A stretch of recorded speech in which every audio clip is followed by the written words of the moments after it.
dysfunctional vet. I've got a dog that's cooking some puppies, and they're going to probably be finished cooking probably around the 1st of December. And so I went and I bought this door, not the rest of the kennel, only the door.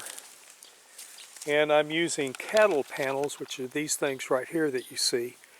These are 48 inch, I believe. To hook this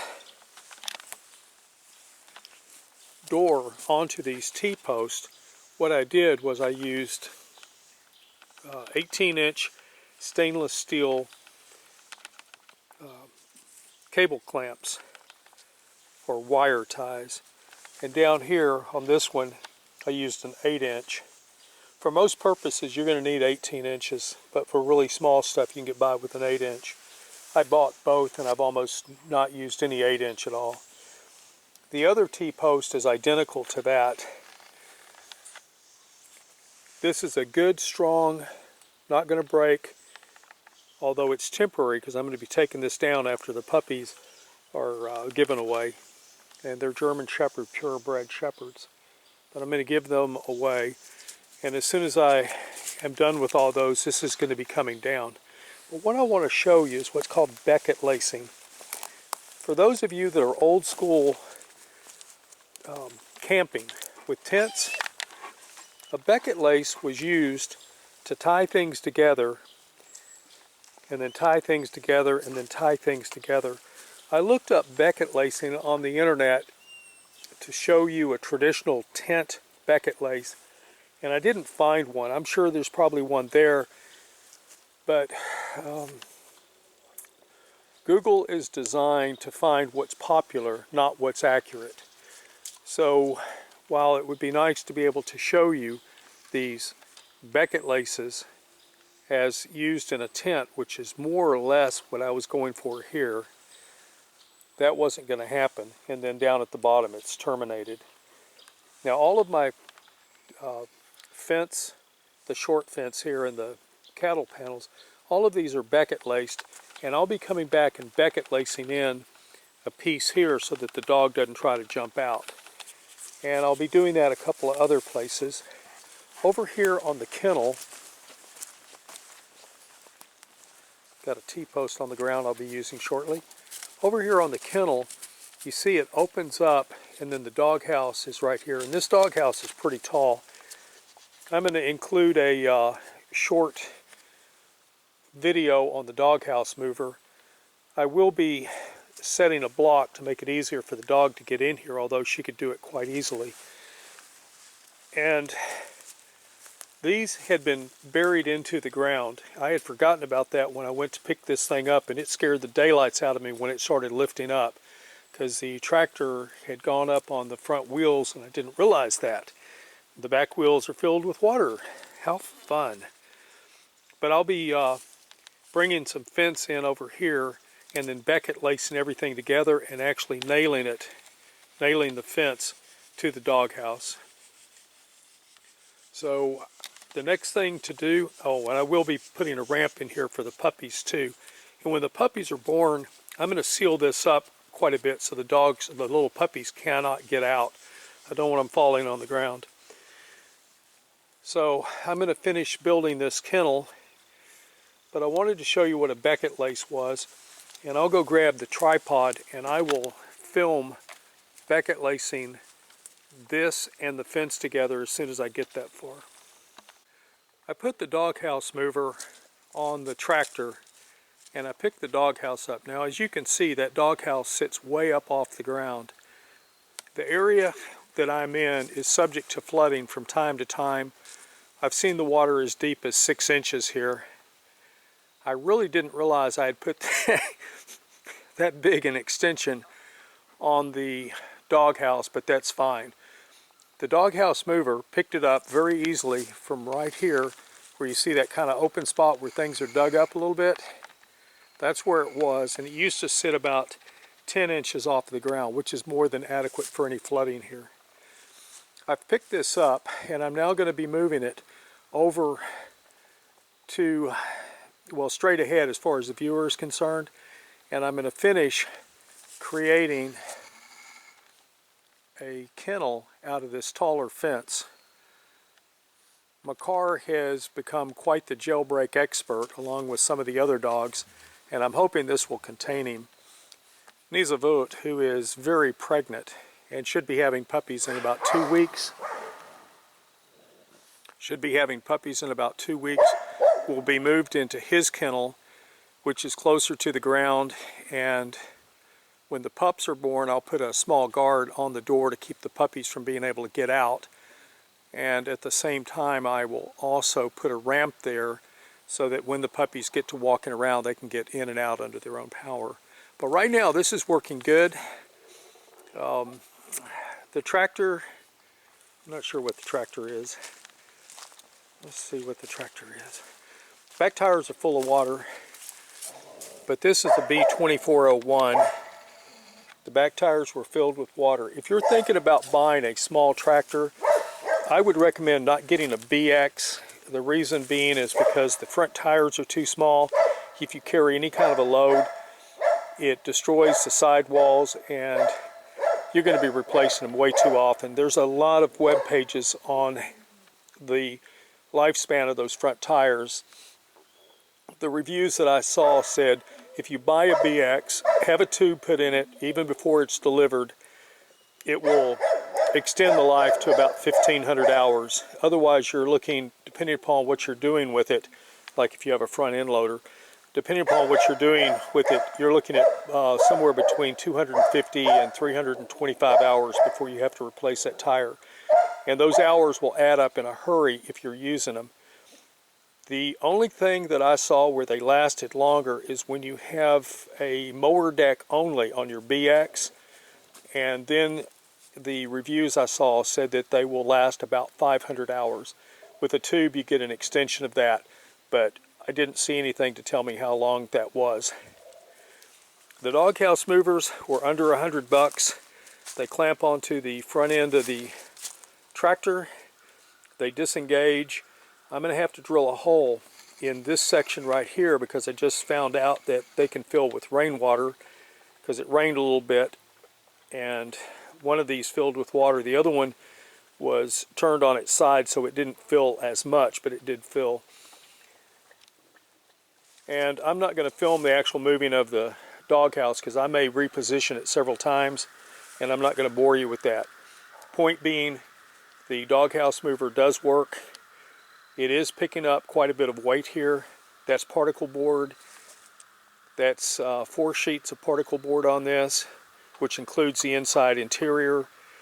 And the top, I don't remember for sure exactly what I put onto it. I'm thinking it's also particle board. I know I have 4 sheets of particle board in it. I stand corrected, I have some plywood here. I must have had a sheet laying around. And like I say, this is just a doghouse for the dogs to live in while it rains.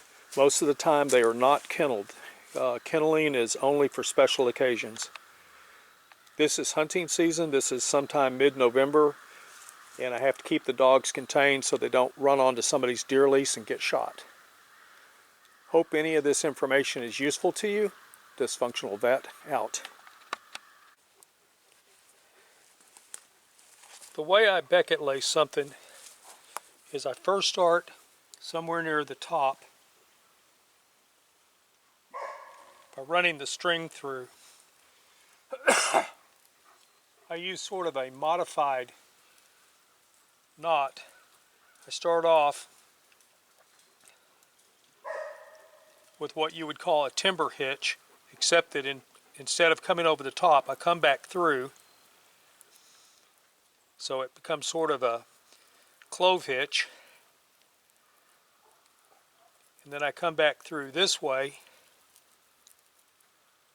pull the string tight, then I run the string back through here, and then I pull it up against that. What that does is it prevents this string, which is polypropylene, which is extremely slick, from slipping. Then I come around this, got very small area right in here to work with. I come around this. I come back up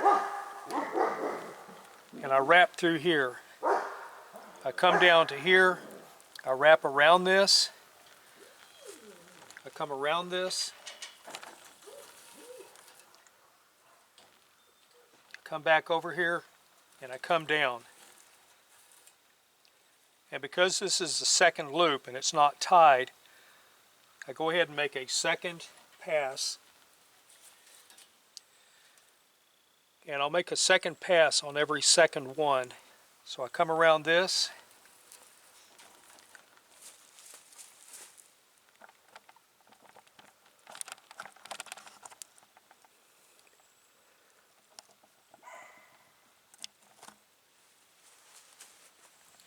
I'll come down, make a loop, as I did before. I'll pass around on this. I'll come down, and since this is a second one, I come down, make my loop, go to the outside and around, come around this, make my loop, come around this, and then down, around. And because I'm out of string, I'll go ahead and tie this up. Using the same kind of knot that I had before.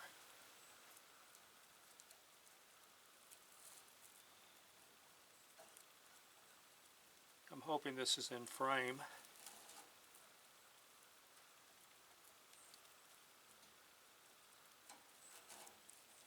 And I'll come back and I'll use some wire ties down here, because the dogs are going to basically try this first, and if it doesn't work they're going to kind of give up. And I'll be stapling this using staples to the doghouse. And once I have this in place, I'm going to put an electric wire that will touch on these doghouse supports and will go around, so if the dog tries to get out, he'll get nipped. Also, for this area right here, which needs to come up to here, I will be cutting a section of scrap fence and putting it in here, because as long as it is as high as the other one, the dogs are not going to really mess with it much. But that's how you beckett lace. And there's one more thing to show you. This tool right here is a 1/4 inch rod. It's about 8 inches in length. A hole is drilled through the diameter here, and it's drilled into the almost center here. Take this, set it on your wire,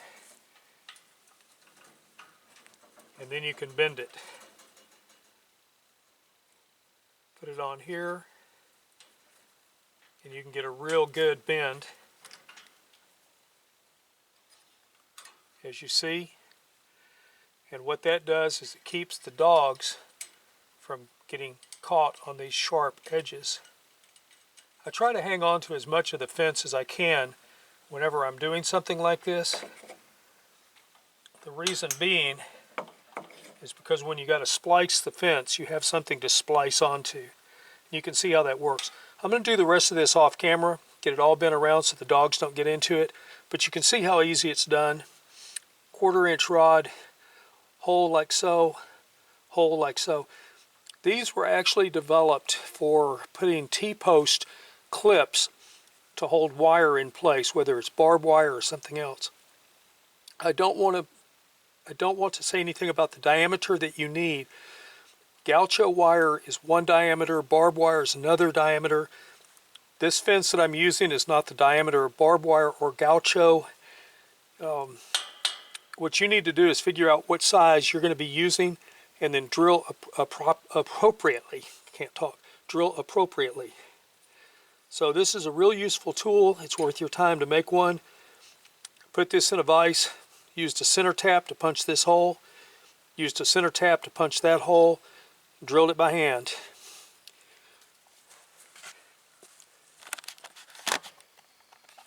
Here you can see that I'm using a sticky with some screws to hold the wire down, as I've done here and here. At the bottom I have a big piece of oil-filled pipe, which in just a few minutes I'll be beckett lacing to the very bottom of the fence. And over here on this other side I have a piece of pipe which will also be beckett laced here, and I've done the same thing that I did here on this other side to hold it in place. Because of where the fence is, I can't show you how to use that tool that I was talking about when you tie the stuff together, or at least I don't think I can. I'm going to try, but I'm not going to promise it.